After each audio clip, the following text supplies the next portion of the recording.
Hello students, most of you must be facing some challenges while solving questions on integration. Now, have you thought of lately why it is so? I'll give some of the answers for this. There are some reasons why people feel integration is quite challenging. The very first reason is integration is a very vast topic. It needs lot of concepts. You need to know lot of formulas, and all these things together make the topic challenging. Now integration contains, as I said, lots and lots of types, so it becomes slightly difficult to remember all the types unless and until you practice it thoroughly. So there is only one key that can help you with understanding integration, and that is nothing but practice. So students, I welcome you all to this channel, Pankaj Lade. Today I am going to take one very important shortcut technique to understand one very important type of integration. Now, I guess everybody now knows something called as integration by parts, or you can say the U into V rule in integration. Do you remember the formula? The formula for U into V rule was something like this: integration of U into V dx. So where U and V are two different functions, isn't it? And we make use of something called as an eyelet rule, isn't it? Some people call it as eyelet, which I prefer, and some people call it as liet. But it is not going to make difference whether you call it as eyelet or you call it as liet. Now, the I stands for inverse, as you all know. L stands for log, A stands for algebraic functions, the T stands for the trigonometric functions, and E stands for the exponential functions, isn't it? So we all know this one basic structure, we all know this one basic concept. So the U into V rule is actually U as it is, integration of V dx minus a very big integration, again integration of V dx, and then there is du by dx and dx. So that is the basic formula for U into V rule. Now there are many questions that you can solve using the U into V rule, and believe me, if you do not practice, they are going to become big challenge for you. So practice becomes very important. But what if I give you one shortcut technique to solve some of the questions, not all of them, but some of the questions? So won't it be very better? Now I call this technique as the A.T.E technique, A.T.E, because the technique can be applied, or it is applicable only for these three functions. That is why I call it as the A.T.E technology. So algebraic, trigonometric and exponential. Algebraic, trigonometric and exponential. If these three functions are present, so any two of them must be present, and more importantly, the algebraic has to be there. Algebraic term has to be there. This is the main criteria, the mandatory term that should be present if you want to apply the shortcut technique. And the shortcut technique is applicable only and only for algebraic, trigonometric and exponential, of which algebraic needs to be there in the problem. So there is algebraic term, then there is either a trigonometric term or an exponential term. You can make use of this technique. What's the technique? Let's understand with the help of an example. So if I give you x raised to 4 into say sine 2x and dx. So did you observe my very first term is an algebraic term, isn't it? X raised to 4 is what kind of a term? It's an algebraic term. Algebraic term. Whereas sine 2x is a trigonometric term. It's a trigonometric term. Then how do I proceed further? Observe carefully, watch it, how the type is to be solved. Now the answer can come in just one step. So that is why the type becomes so important in integration. This technique is so important in integration. The answer is going to come in just one step. Observe carefully. I'm going to make rows and columns here. Observe, I have made rows and columns. Now how many rows and how many columns does not matter. There will be always two rows, and the number of columns will depend on what algebraic term is given to us. What the algebraic term is going to give us, the number of columns. Now, what's the first term that you can see here? The algebraic term is x raised to 4. So let's write here x raised to 4. See, I've written the first term as it is. Did you observe? I've written the first term as it is. So x raised to 4 is written as it is. Now what you do is, when you go to the second place, the second column, you differentiate this. You get the derivative of x raised to 4. Get the derivative of x raised to 4 in the next step, not in the first step. The first step, you will be writing x raised to 4 as it is. So the next step, the derivative of x raised to 4, it is going to be 4x cube.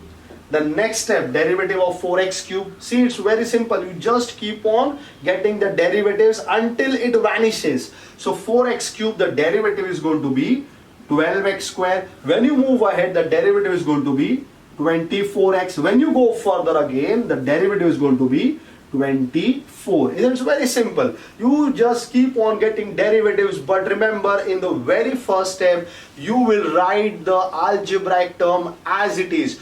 Do not differentiate in the first term. Make that point very clear in your mind.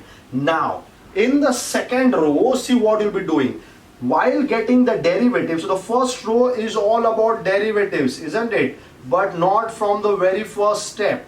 Not from the very first step. Again and again, I'm emphasizing on this one point.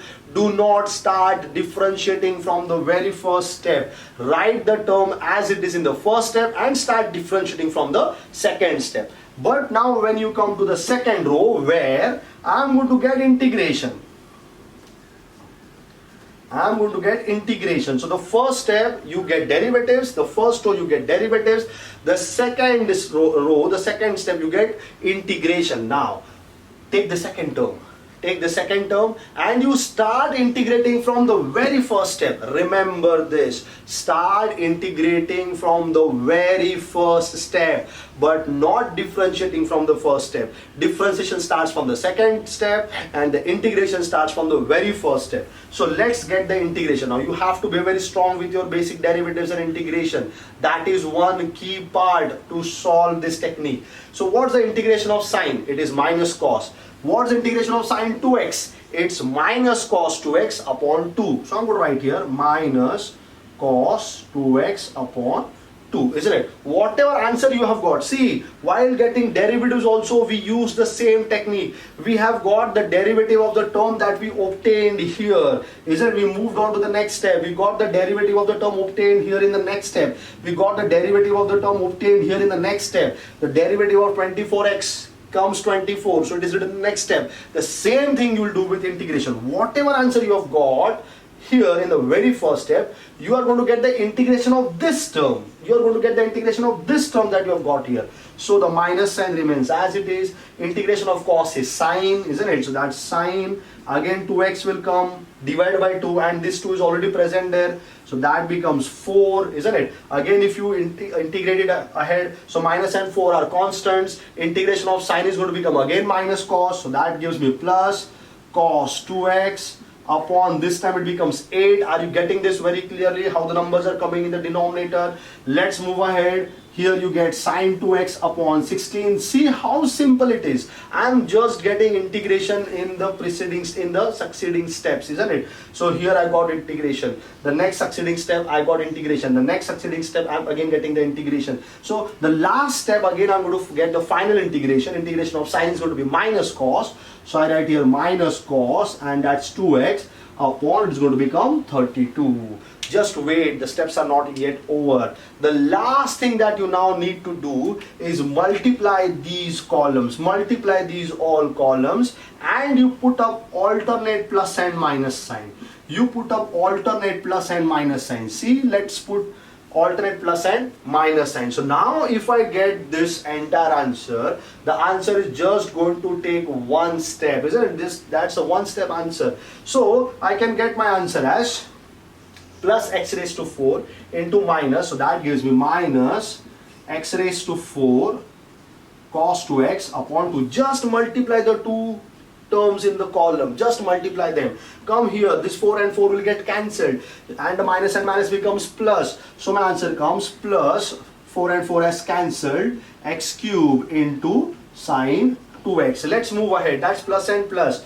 So I'm going to write plus here. That's 12 and 8 in the denominator. So 12 and 8 cancel the table of 4. 4 3s are, 4 2s are. So my answer is 3 upon 2 x square and cos 2x. When I come here, I see 24 and I see 16. That's a multiple of 8, isn't it? 8 3s are, 8 2s are. And then there is a negative sign also. You have to take care of the signs very properly. So minus of 3 by 2. So that's 8 3s are 24, 8 2s are 16. 3 by 2 sine 2x. And finally, the plus into minus again becomes negative. That's 24 and that's 32. Again, you can take the multiple of 8. So this is 3 by 4 now. And the answer is minus 3 by 4 cos 2x. So don't you find that the technique is very simple? But students, this technique can only and only be used if you have algebraic, trigonometric and exponential term, of which algebraic term is very important. So what you can do is you can try this technique now for say x cube into sine 3x dx. You can try this technique for x square cos 2x dx. So students, I am giving you this as a practice problem. These two questions I am giving you as practice problem. I hope you have noted down this particular technique. I am going to take one more example where I am going to take algebraic term and an exponential term. So very quickly you note down this and then we will move on to the next question. Students, now let's take another example where I'm going to take an algebraic term and an exponential term. So if I give you, let us say, integration of x cube into e raised to, let's take 4x and dx. Now you can see that again there are two terms involved. One is an algebraic term. Remember that algebraic term has to be present there. That's a mandatory term. You cannot apply this technique for any other expression. So this point should always be kept in the mind, that this technique is applicable only when there is algebraic and then either a trigonometric term or an exponential term. That is why the technique is called as the A.T.E technique. So x cube into e raised to 4x. Let's try and understand how to get the integration of this term. So very simple again. As I said, it is going to be a very simple task. What's the first term here? The algebraic term is x cube. So we write x cube as it is. We differentiate it. The answer comes 3x square. We again differentiate it. The answer comes 6x. We again differentiate and the answer comes 6, isn't it? Now we have e raised to 4x. Let's get the integration of e raised to 4x from the very first step. I did not start derivative from the first step, but I'm going to start integrating from the very first step. So integration of e raised to 4x comes out to be e raised to 4x upon 4, isn't it? You have to know your integration formulas, derivative formulas very thoroughly to understand this technique. If you do not know the basics, then this technique is not going to help you. So make sure that you are learning your basic concepts very properly and very thoroughly. Make sure that you keep on watching my channel. I have put up a lot of videos on integration and derivatives. So if you find anything difficult, go and watch all the videos. And if you would like me to put up some more videos, you put it in the comment section and I will definitely make a video on that particular topic as well. Coming back to the question, I have x cube upon, I have x cube, 3x square, 6x and 6. These were the derivatives. Now let's get the integration. So we had e raised to 4x upon 4. That was my first integration. The next integration is going to be e raised to 4x upon 16, isn't it? Because 4 is going to be a constant. Again, the integration of e raised to 4x is going to be e raised to 4x upon 4. Let's move ahead. I get this time e raised to 4x upon 64, isn't it? And the last one, I get e raised to 4x upon 256. Getting or not? And then what we will do is we will put up the plus and the minus sign alternately, the positive sign, the negative sign, the positive sign and the negative sign, and I'll simply multiply all these terms. So when I multiply, what my answer comes, so x cube multiplies with this term with a plus sign, I get x cube into e raised to 4x upon 4. Isn't it very simple? Just multiply. The next term is going to be with a negative sign because there is a negative sign present over here and is not getting adjusted at any place. So my answer is going to be minus 3 x square e raised to 4x upon 16. The next term is going to come with a plus sign. There is a 6, there is a 64. They can cancel in the multiple of 2. So I'm going to get my answer as plus. It cancels in the multiple of 2. So I get 3x here, isn't it? And then e raised to 4x upon 32. E raised to 4x upon 32 because I've cancelled it with the multiple of 2. I go further, again there is 6 and 256. Again I'm going to make use of the multiple of 2. So my answer comes with negative sign because there's a minus sign. So 2 3s are 6 and this is 128. So I get 3 e raised to 4x upon 128. So if you want, you can take out e raised to 4x common from all the terms, isn't it? All the terms contain e raised to 4x, and obviously 4 can also be taken out common, but that depends on what kind of an answer is asked. So students, this is a very simple technique, but remember it can be used only and only if you have an algebraic term. You need to have the algebraic term, otherwise the technique cannot be applied. And then the next two terms could be either a trigonometric term or an exponential term. I hope you have understood this technique, and you must have definitely liked this technique of getting the answers for u into v when it is involved. So make sure that you keep practicing more and more questions. I thank you all for watching this video. You all have a great day ahead.